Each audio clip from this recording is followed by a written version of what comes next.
إلا غفر لهما قبل أن يتفرقا.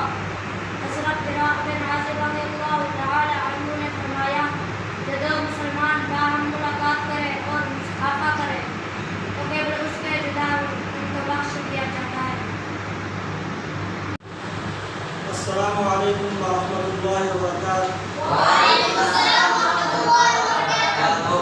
वअन अबी ज़र रज़ियल्लाहु तआला अन्हु क़ाल क़ाल रसूलुल्लाह सल्लल्लाहु अलैहि वसल्लम ला तहक़िरन्न मिनल मअरूफ़ि शैअन वलौ अन तल्क़ा अख़ाका बिवजहिन तलीक़। हज़रत अबू ज़र रज़ियल्लाहु तआला अन्हु से रिवायत है, वो फरमाते हैं कि मुझसे रसूलुल्लाह सल्लल्लाहु अलैहि वसल्लम ने फरमाया, किसी भी भलाई को हरगिज़ हक़ीर न जानना, अगर चाह तेरा किसी भाई के साथ हमदर्दी से जुल्म क्यों ना हो।